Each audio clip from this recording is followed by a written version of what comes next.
Okay, I think I am live here. Just waiting to check my volume. Sometimes, sometimes the computer I have, the volume doesn't immediately come on, and then you could be there talking to yourself, and people say, "I can't hear you," and then you're wondering what's going on here. You know. So anyway, I just had a curious um afternoon, weekend as such. Everything between my mum uh, driving back, driving up. She was in good form today. My mum was got bit by a dog. Who took out a piece of her arm basically, and so they had to put her. She had to go under general anesthetic yesterday, and have an operation, and to kind of put the arm back together, and it was heavily bandaged, and her ribs as well. He did a right job on her, but she's fine. She's on the mend. She was sitting up in the hospital reading newspapers and eating and everything. So, and she said the pain wasn't too bad. So thanks for all of your prayers, and may it be a lesson regarding big dogs.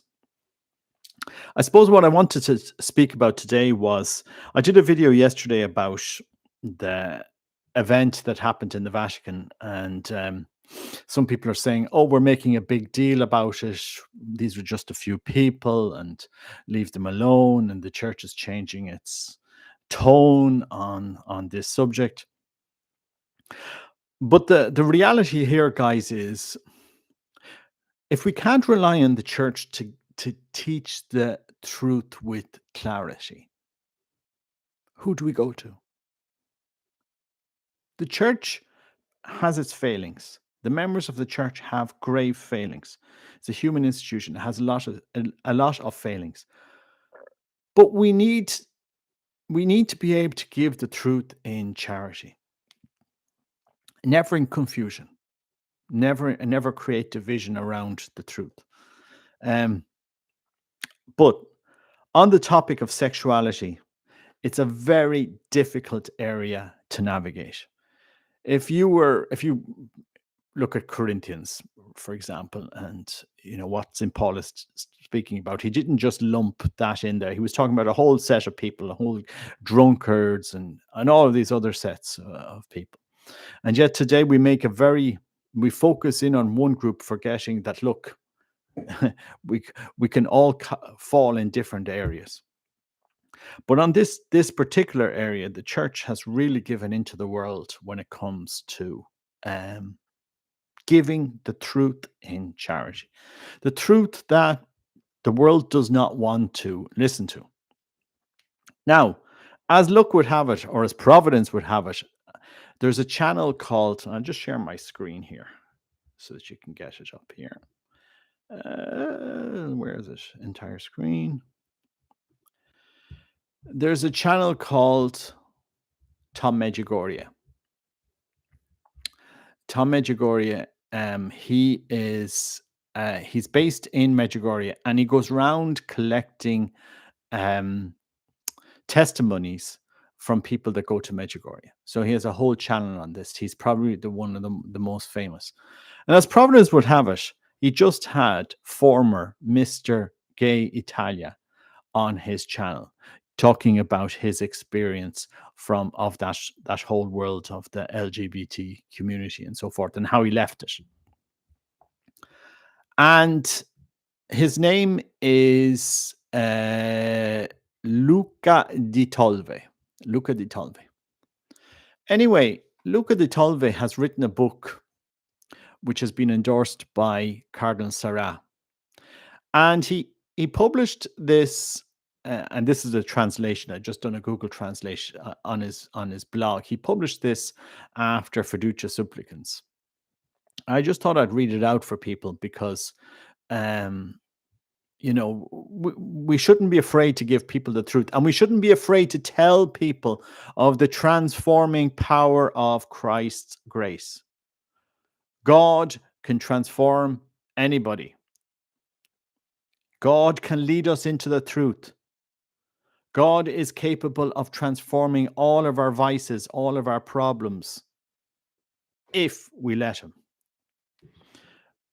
But we're at the risk here of saying to a certain set of people, you're so special that there's a part in you that grace can't touch, can't be transformed. Chastity is impossible for you. Are we going to say this? Or are we going to offer them the truth, the freeing truth, which is the gospel, which is Christ? Offered in love. Never, obviously here we don't hate on anybody or want to focus on any specific group. But as I said, this theme, this area, I'm very familiar with. And people who know me personally know my own story on this. And so we're at the moment, we're risking just giving into this ideology and just letting it run amok in the church without anybody really standing up to challenge it. Because you have very, very few bishops that will actually stand up and challenge this whole ideology. And that may be the problem, is that they don't care. They don't care. They honestly don't care. Anyway, pain and sharing, the impact of Fiducia supplicans in the soul of those who fight for chastity and faith. And for, like, just think about it. Somebody who's suffering from alcohol addiction all their life, it's a constant struggle. It's day by day, and sometimes they fall, sometimes they don't. But like, you wouldn't belittle somebody for going off the wagon if they were an alcoholic. And just sometimes when somebody is struggling with other vices in their life and they go off to, oh, look, he's not really, he's gone back to his own ways, and people judge them mercilessly. Look, guys, we have to be able to offer the truth in charity. God's ways are freedom, and we shouldn't be ashamed to propose these to the world. Anyway, I'm just going to share this. Pain and sharing, the impact of Fiducia supplicans in the soul of those who fight for chastity and faith. Dear friends and supporters, I feel the need as leaders of our mission to clarify what has happened in the last period. That is, the face together this tsunami, which came as a bad Christmas gift directly from the dicastery of the doctrine of the faith, the declaration Fiducia supplicans. The text, I felt bewilderment, pain for betrayal and affliction. I was afflicted by the confusion that this document has generated, born in a social context in which certain unfounded worldly falsehoods try to ride the wave of such pastoral proposals to affirm the naturalness of relationships that we know not to be born in the heart of God. And I am not referring only to homosexual relationships, but also to relationships between separated and married people, and to all those unions that go under the name of irregular unions, a term that leaves ample room for interpretation. This document therefore places the church in a dimension of vulnerability. It, in this context, lends its side to those who work in the field of communication and who try to fight our faith by annihilating everything that is a scandal to the world: chastity, purity, truth. Distorting the meaning of love and mercy. Such sapiens of manipulation accompany those who jump on the carriage in the country of the ballrooms, where everything is allowed, everything is love, everything is holy and worthy of being blessed by God. But as Pope Francis says, lies, compromise, and confusion generate division and produce rotten fruits, suspicion and war between brothers. The Holy Father, Pope Francis, recently recalled him. Devil means divider. The devil always wants to create division. The devil divides because in him there is no truth. When he says falsehood, he says what he is his, because he is a liar and the father of a lie. Men and women, forgotten mothers and fathers, and above all, young and old people who cry out for help. These are not only people with the attraction to the same sex, but the entire society risks being confirmed in the error in which it is already living. Many young people conform to this mentality of the liquid society, refuse marriage, even civil. They refuse every commitment, every responsibility, every constraint that could turn, in the opinion of the world, into a chain that prevents freedom. But we know well that the chains that limit our freedom are those produced by sin, not by love and taking care of others. Our young people are not taught or witness the fidelity, power, and beauty and power of the sacrament of marriage. Who speaks to them of the family as well of holiness? Who testifies to them the faith of total trust in their will and life of God? Who has the courage today to expose himself by talking to our young people about forgotten values such as honor, integrity, responsibility, courage, renunciation, chastity? Who speaks to them of masculinity and femininity as wonderful, unique, and indisputable gifts that God created to be able to communicate his image of Trinitarian love? Large families are increasingly rare. The culture of rejection imposed by the single and dominant thought. It requires us do what we feel we are doing, living on the surface, barely guided by sensations and desires, to the detriment of suffering of those next to us. The proposing a lifestyle of feeding where the only object is to suck to feed our appetites. Love, however, is not taking but giving. Yes, the real marginalized are us who fight for chastity, for loyalty, to go against our impulses and against temptation. That is true. That is very true. To give in to the false freedoms that distract us from the sacrifice of a healthy life and to take away from God, from love, from salvation. Society exalts and praises a sportsman or a star who sacrifices his life in view of success. But a person who fights against his selfishness, his impulse, his fragilities to achieve holiness, a goal to which we are all called, is seen as a madman, an exalted, an indoctrinated, a deluded.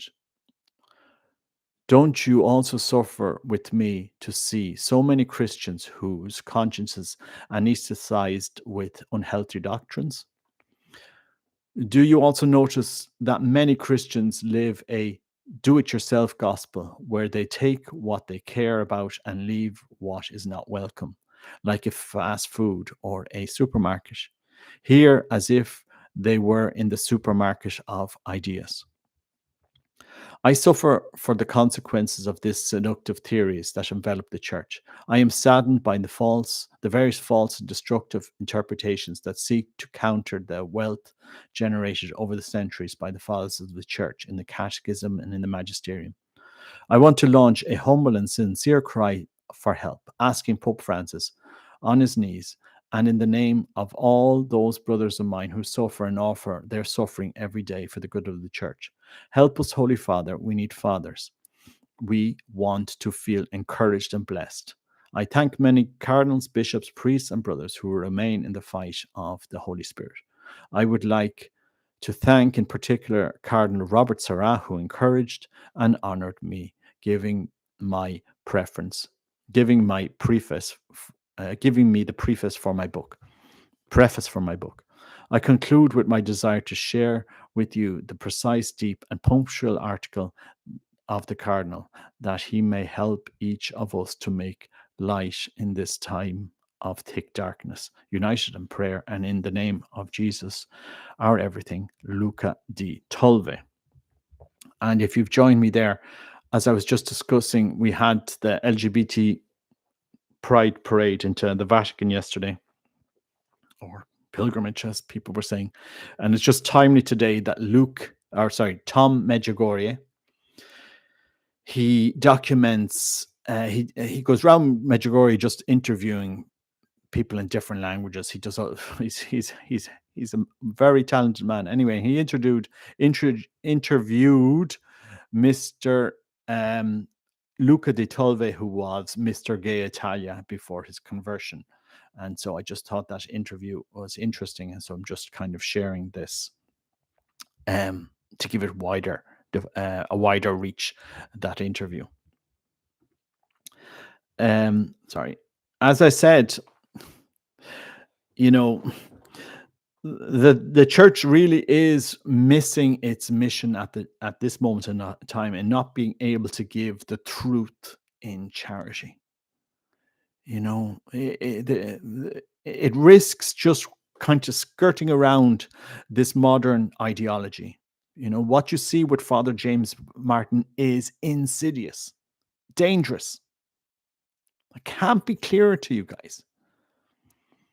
And again, I don't hate anybody in that community, but either we show people the truth, or we risk being, sucked into that tsunami that is overtaking the world, which so many people don't care about.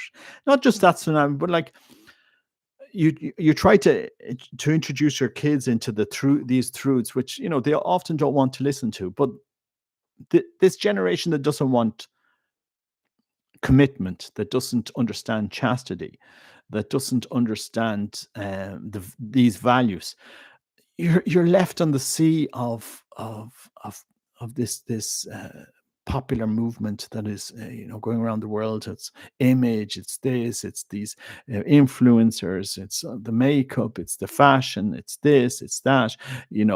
Give in to every whim, every passion that is comes to your life, and then you're sucked into that world, to the drugs, to the sex, to everything.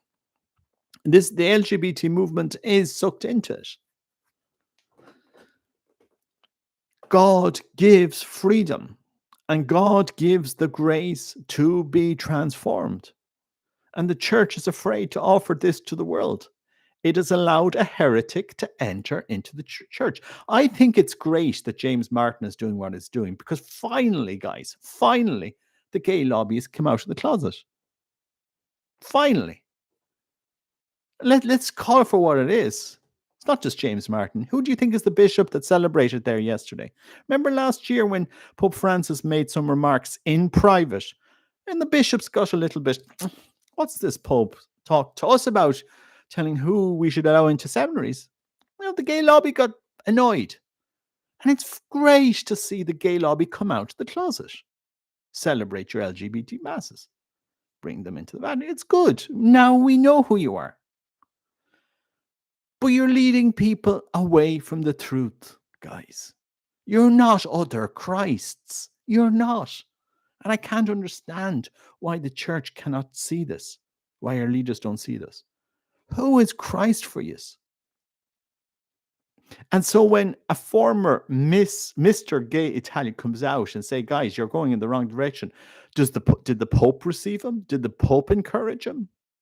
No, nothing of the kind. Didn't get any support. So you have this confusion reigning. Look, we want to accompany you. You can accompany somebody so far that you'll accompany them to hell. That's the truth of it, guys. We need to accompany them to the truth. It's very, very, very important. And that's why I encourage people to know the faith. The faith isn't Robert Nugent's. But grace does transform. God is truth. Christ is truth. His gospel is truth. Very unpopular to this world. And again, try the truth. Everybody struggles with sin. Everybody. Everybody will have some temptation, some struggle, some dominant passion. Everybody. There doesn't exist a class of people that doesn't have a struggle with sin. They do not exist. So we shouldn't be so hard on one group saying, well, your struggle with this, or some other group struggle, alcoholics struggle with alcohol, sex addicts struggle with sex. Some people would struggle with money, power, pride, drugs, But look, we have to recognize what are these things doing to our life, and to accept God's call to change. to renounce, to form our will, to fight temptation. And it's like the church has lost the plot in many ways. When you look at this month, this so-called season of creation here in Ireland, I'm just thinking, where have we landed, guys? Where have we landed? When you see rainbow flags being carried into St. Peter's on poles and a rainbow cross being carried into St. Where did we land it? Well, thank God we know the gay lobby now for what it is. It's there. It's come out of the closet. So look, now you know, guys. But they're leading you down the wrong path. Those men have no clue. They are not men of God. The mafia has just given into the world, into this ideology, which is toxic, and unless they're called out of it, they will keep going. But this is the importance that people know the faith, know the truth. God is freedom. Unless you know that, where will you go? We're not. Many people are afraid to give the faith to our children, to other people. Sometimes they won't listen, but sometimes they will go down a dead end and they will realize, look, I'm going down a dead end. And the words that we gave them, the faith that we gave them, it might instill in them the idea to return, to turn back, to come back. And this is what we need to offer people, is the truth. The truth won't offend you. It will free you. That's the truth of it, guys. You shouldn't feel ashamed of your past. You should just feel hope in the truth of Christ and go to him. The universal call to holiness is universal, no matter who you are or what flag you've waved in the past or what letters you've belonged to, what movement. The truth is Christ. Turn to him. He is your transformation. That's my thought on it anyway. Yeah, divine intervention. It's interesting. We have a blood moon this weekend. Of all the an eclipse of the moon. So it's going to, it's all coming together. But look, I suppose we live in interesting times, don't we? And these times were well prophesized. Well prophesized. Well prophesized. If you were to bring the council bishops, I think there's only 4 Vatican II council bishops left alive of the 2,000 odd bishops. If you were to bring back, say, 1,000 of the bishops that met in Rome in the 1960s and show them what is going on in Il Gesù in Rome and in St. Peter's, you would say, we've lost the plot. And we have, guys. That we're not able to offer the truth to the world. The Freemasonic influence in the church is, the ideology that's pushed by Freemasonry is very clear in the church. It's very transparent now. It is what it is. But look, guys, don't be deluded. Don't let these snakes con you, trick you. That's what they are. That's what you're witnessing here. There's no doubt about it. Our concupiscence can be deformed in many different ways. Our passions can be deformed in many different ways. And sometimes we forget the basics 101 of what drives us, what can be deformed and so forth. And we need to call people back away from that and not be afraid to offer it. Yeah, look, it is what it is. And look, I just thought it was interesting to see that testimony of Luca di Tolve, and I do want to encourage you to go. I put a link to it below. It's in Italian, but he's put subtitles in there. I'm not sure how good the subtitles are, but there's a few videos that have come up in the last few days which are pretty good. And I think My video has come out. Okay, I think you can still hear me, right? We just put a thumbs up. Let me just start my video. Uh,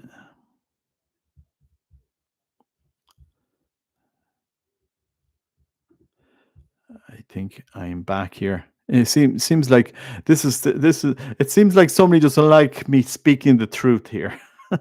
But anyway, it's look, as I said, we have to offer we have to offer an opposition to the nonsense that is happening in the church. I mean, truly nonsense, guys. Synodality,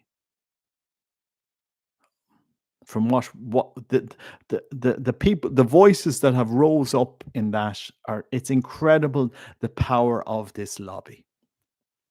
Can you see? Do people understand the power of that lobby? How much influence that lobby has had in the church now? You see it.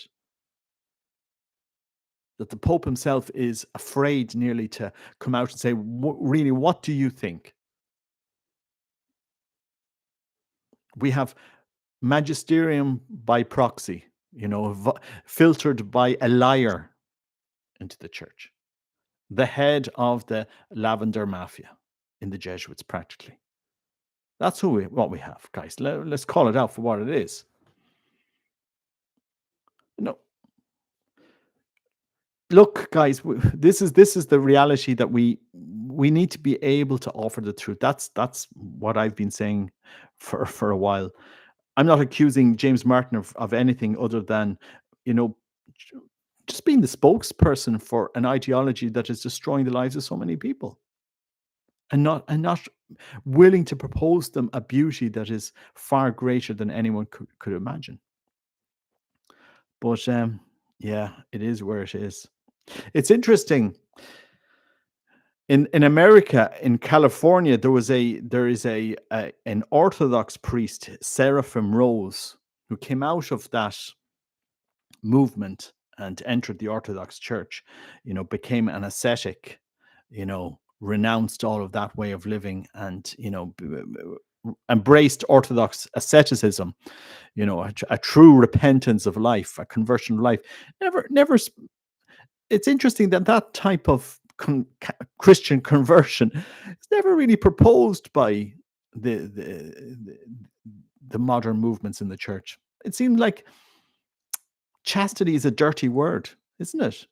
Do people not notice this? It's not even offered or proposed or shown as something beautiful. Renunciation.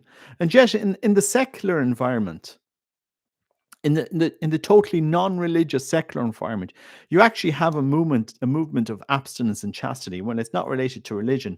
Men trying to get off porn and all of this. You actually have a movement away from that. I just think it's bizarre that asceticism and chastity is seen like something that we're afraid to actually teach in the church anymore. And yet in the secular world, they're actually seeing, look, if you there is a problem here when your sexuality goes off the rails. There is a problem. People see it. There is a problem when your drug addiction goes off the rails, or your gambling addiction goes off the rails, or your eating addiction goes off the rails. There are real problems there. And yet, we're afraid to offer these virtues in our church. You never hear about them. We need men of God to teach us the way to union with God, to teach us asceticism again. Um, we really do. But anyway, it is. Chastity is a dirty word in the church. And what people forget, chastity as a virtue, you practice it. It like the virtues that Christ is trying to develop in us, the same as if you went to a gym and you were trying to, follow a program. Well, you wouldn't do it one day to the next, and nobody would give out to you or belittle you or say, no, no, it's not possible for you to do this. It takes time. It takes weeks or months or years to go through your processes. If you're training for, I don't know, whatever. And yet in the spiritual life, we're unable to bring people through that process of transformation in the spiritual life. Chastity is a dirty word that we don't like to speak about. Abortion, never spoken about. This catechesis is completely absent in our, mostly in our church circles, in our parochial circles. Priests will consistently marry couples that have been living in sin for years and never call out. You know, it's like, guys, why did you bother even becoming priests if you're not going to actually challenge society, challenge your own baptized followers, challenge them to the heights of the spiritual life? I've heard so many. I'll let you in on something here, guys. I heard we had two referendums, a same-sex marriage referendum and an abortion referendum. Priests got moved around when they campaigned against same-sex marriage and against abortion. They got called out by their bishops. Bishops hung them out to dry. I'm serious, guys. This actually happened. Well, we know why, because the mafia is so powerful. It is what it is. But guys, we're afraid to offer them these virtues. We're afraid to propose these things in the church. It is a scandal. And there are those prophecies of John Mary Foster, the sister in their small community called Divine Mercy Mission. And I know a lot of people get annoyed that I repost them, and because he has been suspended out of Venus, but he has for nearly 2 decades been prepared, and his uncle wrote a book on prophecy. Prophecy is never popular. It's never like a prophet is going to come along and say, "Hey, the prophet's arrived. Let's roll out the red carpet. Come in here, sit down. You're the new prophet. Tell us." Prophets are always despised. They're always marginalized. They're always left alone. And for John Mary Foster, in some of his alleged prophecies, again, the church will need to discern. Our Lord is speaking about the successors of the apostles sitting on usurped seats. Where are our bishops, guys, in Europe? In Ireland sometimes, but in Europe, where are our bishops? What did the apostles do? Did they just sit around in their offices doing communiques and emails and looking at their calendar for the rest of the year and going to ecumenical meetings and telling us about Laudato Si? Or did they give us Christ? Did they teach us Christ? And what did Christ teach? What did he deposit with them to teach? We have lots of early church documents, the Didache and the Pastor of Hermes. And what happened to the successors of the apostles? Where are we going here, guys? As I said, chastity is a dirty word in the church that we're afraid to actually challenge the next generation with. Probably because many of those that occupy ministerial positions don't even understand it. They're afraid to teach it. But it is one of the, if we can't control our own passions, how can we move forward in our spiritual journey? And if you go back and read all of the doctors of the church or the church fathers, the whole patrimony of the church and the whole process of union with God, the first part is a dominion, a control of our passions, a movement away from sin in order for us to progress in freedom in the spiritual life. And yet we're not able to actually introduce people on the spiritual life. They just have concepts of Catholicism and concepts of Christianity. Nobody's actually mentored them and taught them to bring them to union with God. It's truly sad. It's truly, truly sad. Hi, Charles from Dakota. I seem to have a lot of American followers for some reason, but it's always good. And people from Canada as well. I happen to be a dual Irish-Canadian citizen, so Canada is dear to my heart uh, and it also makes it handy when you're Canadian. You can just go into the States without all the visa and stuff. But anyway, I digress. Look, as I said, I'm going to, as I said, and I'll share my screen again to those that share entire screen.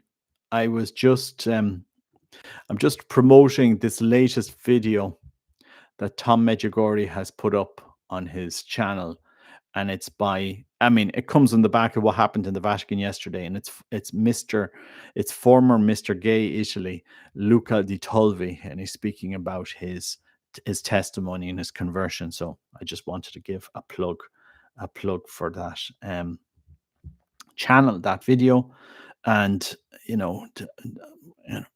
look to offer people the opportunity to encounter the Christ as Christ wants to be encountered. As I said, I'm a big promoter, massive promoter of Maria Valtorta's work, the poem of the man God, or the gospel as revealed to me. Massive promoter, because in there you see how Christ spent his time teaching, catechizing, offering people his doctrine, his way of living. He wasn't sitting around doing nothing for 3 years and 4 months during his ministry. And he formed others. And he asked them to go and do the same, to go out and give this gospel to the world. We shouldn't be ashamed to give this good news to the world. Christ gives you freedom. But freedom requires renunciation and to take up your cross. And sometimes that can be difficult. But that's my thoughts on it. The poem of the man, I could do a whole chapter on this. And there is now that I'm on the poem of the man God, I might as well just mention another book. There is 2 volumes. It's called the Valtorta Enigma, and it's by Jean-François Lavert. And it is all of the astounding accuracy of one woman's private revelation. Look, I promote this work within the church framework as such, because we are allowed to promote her literary works. I'm not saying 100% that everything in here is 100% accurate, because it is private revelation, but she has incredible insights, intuitions, that is very hard for just people to make up and publish in 10 volumes. Her intuitions are truly profound. And they fully align with the gospel and with the faith and morals of the church. So it's in that sphere I ask people to read it, but obviously discern. But I have, as I said, I found it one of the most incredible works to read, simply because if you read the poem of the man God, all of the catechism is in there. All of Christ's teachings is there. It's just told, in the light of of that progress over 40 months. It's really beautiful, and it's in that sphere I ask people to read her. But look, some people like her, some people don't. There's a big debate in the church. As I said, I feel a call that this is a mystic that needs to be made known more. And there's a channel called Reconquista. It's by Philip. He is narrating some passages, some chapters of Maria Valtorta as well. So there's a few channels out there. There's Zacchaeus' channel. She has read dramatized all of Maria Valtorta. Actually, it was during 4 years ago or something like that. I just started listening to her channel and got captivated with the dramatization of Maria Valtorta, because sometimes when I'm dyslexic, people didn't know that. And so for me to sit down and read a book sometimes, can be challenging.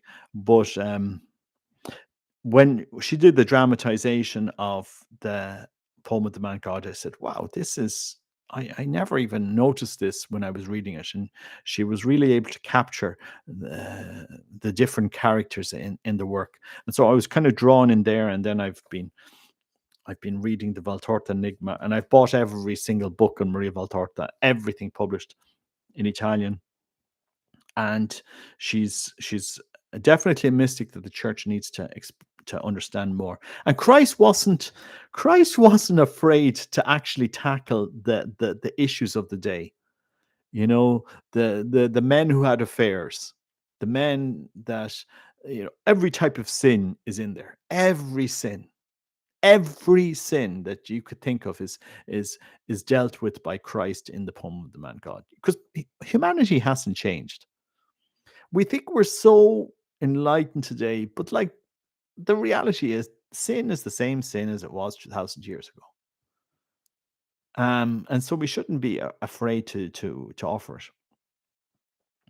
Um, yeah, Anne Catherine Emmerich, as I said before, I look, she never actually physically wrote anything, so it's hard to actually know from the notes what was hers and what was Brentano's. But so many people have gotten great fruit from reading her books. So again, it's private. It's Brentano's book isn't actually a true reflection of what Anne Catherine Emmerich said, because it doesn't exactly reflect the notes that he took down from his meetings with her. But look, it has done a lot of good, and I'm sure she is truly a saint. So we hopefully someday Maria Valtorta will be as well. Anyway, I'm going to end it here. And as I said, just recommending that channel, Tom Medjugorje, all his testimonies. He's got 10,000 videos up there so far. So he's really doing a lot of work there. And I found his videos excellent. And yeah, and just keep us in your prayers, and keep the church in your prayers, and keep the faith. Anyway, God bless you. Take care. Bye bye.